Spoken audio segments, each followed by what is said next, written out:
Do you ever find yourself eating unhealthy food with some sort of mixed emotions? So on the one hand, it tastes good and it's something you love eating, but on the other hand, you know it's bad for you. You know you're gonna look at yourself in the mirror the next morning and see something you don't like. You know it'll end. You know the good feelings will eventually end after you've stopped consuming it, and all you have left are the negative consequences. I used to suffer from this issue all the time. I would constantly be eating unhealthy food with the subconscious thought that maybe it's not good for me. But I basically discovered a way to stop eating food for the pleasure of it and to start eating it for the actual purpose. So I basically programmed myself to start eating healthy food on autopilot, which makes it even easier to eat healthy food all the time. No cheat days.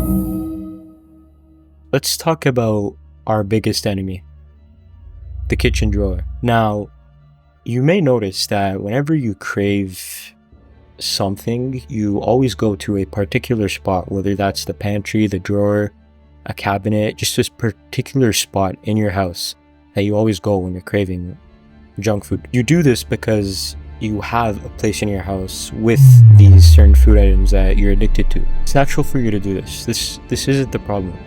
Not even you going down to the kitchen and getting those snacks. That's not a problem either. The problem is you have those snacks in those drawers. The problem is you go down there and actually find snacks. The only solution to this problem is eliminating these snacks that you eat one by one, so that eventually you'll have nothing to actually snack on. You may be asking, well, what if I'm not the person who buys the snacks? What if it's my parents? Or what if it's my relative? Well, you could have a conversation with them and tell them that you no longer need these snacks. These snacks aren't necessary for you. And obviously they will have an incentive to actually listen to you because they're the people who are actually spending money on buying these snacks. If it isn't you. If it's you, then you're saving money on unhealthy food and actually putting it towards the right things, which is healthy food. So once you've gotten rid of all your snacks, the journey becomes at least 80% easier. So you may be thinking now, what am I going to eat instead of this junk food? What am I going to eat instead of these snacks? Well, this really depends on your fitness goals. Generally, you'll want to achieve your macros by incorporating things such as like fruits and vegetables. Fruits I have personally found to help me a lot because it basically tastes like a snack. Like if you have an apple, it's basically candy. It satisfies that itch for eating unhealthy food, but at a much lower price tag than unhealthy food is at. I used to always be against fruits. I used to always say, oh, I don't need fruits. But now that couldn't be further from the truth. I'm always digging in my refrigerator for fruits instead of digging in my cabinet for chips. Make your food actually oriented towards your goals and not your desires. So what I mean by this is actually to trick yourself into thinking, okay, well, I'm going to make something that's healthy, but it does, it is kind of unhealthy. Now, this is also something you want to avoid. So what I did often was I made these pancakes with protein powder in them, but I would make them super unhealthy. So I'd add like a lot of butter to them. I'd add like a lot of sugar, a lot of chocolate. Actually make it like junk food, but with like this slight benefit that there's, some protein in it. Because sure, you can make it taste good, but it's never going to taste like the actual unhealthy food. So your desires aren't really fully satisfied, if that makes sense. You're basically half satisfying your desires, and what that'll do is that'll make you more susceptible to actually relapsing when it comes to eating unhealthy food. So don't actively make your food imitate unhealthy things. Make your food goal-oriented. So the other thing I'd like to touch on is the influences around you. Was it the advertisements? No. Is it the fast food shops all around you? No. What it actually is it's your friends. Believe it or not, it's your friends. Your friends actually influence you a lot in subconscious ways that you aren't even aware of. So say for example, you're with your friends, you're having a fun time, and you stop by a local ice cream parlor to all get ice cream because it's hot outside.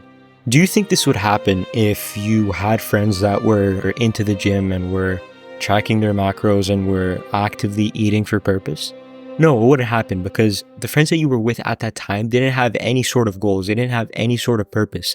So why would they care if you did, right? They're still gonna go there and you're gonna come with them because you're their friend. But then what happens when you're in that ice cream parlor and everyone else is having ice cream but you? You're gonna feel bad, right? So you're gonna get ice cream, you're gonna break your habits, and you'll eventually go back into the cycle of eating unhealthy food. But what I'm trying to say is your friends are one of the biggest influences when it comes to eating unhealthily if it's outside your house. But you may be thinking, okay, well, I can change my friend. I can convince him that maybe this isn't the way. But you couldn't be more wrong. It'll never work if they don't truly want it. From my years of talking to people, what I've noticed is that people don't change unless they truly want to change from within. So you could tell them all about it. You could tell them all about the benefits. You could tell them about everything. But they likely, more often than not, will not change. And if they do, it's not going to be natural and it's not going to be sustainable. So they'll often relapse. And you can test this out. If you don't believe, don't take my word for it. Go test it out. Go tell your friends to stop eating fast food. Go tell your friends to do all these things and tell them about it. And let's see if they do it. 90% of the time, they won't do it. But the 10% of the time they do, they'll fail. They'll fail and they'll try to convince you that it's not even natural, that, you're not even supposed to limit yourself. You're supposed to have a balanced diet, which doesn't exist. Balance does not exist. In fact, the only way balance exists is if you have control. But right now, you are lacking control. You don't have the control over yourself to be like, okay, well, I'm not going to have that. You know what I mean? What people think balance is balance is like something where it's like, okay, well, I can have, this bag of chips and this, I can have this bag of chips and this donut, right? Every single day, just as long as I eat something else. No, that's not balance. That's incorporating unhealthy food into your diet. Balance is being fasted from all these bad things, and then one day you kind of crave them and then you have them, but then you realize that, okay, well, it wasn't even worth it. And then you just go back to what you were doing before. You kind of have to fast from these unhealthy foods for a very extended period of time till you reach this mental state of like, okay, this is the thing I'm addicted to and this is me. There's a physical barrier between it and this is my goals. I do not want to break my goals. So you won't even want to do it. You won't even want to do it anymore.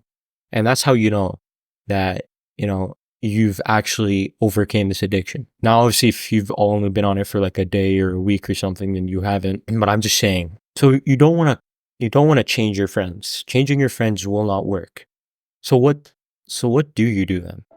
Well, in this case, I would highly recommend that you really reflect on these friends. Are they helping you with your goals? Are they helping you with your purpose? Are they actually pushing you towards your goals? If not, then you have to consider these friendships. You have to consider if these people are going to be there for you when you're trying your hardest to achieve your goals. And chances are they won't be. They'll probably be indulging in unhealthy food, playing video games, doing all the bad habits that we talk about. And you're bigger than that. You know that these things aren't good for you. So then these people aren't good for you. So you want to reflect. If these people are worth it, then maybe stick with them.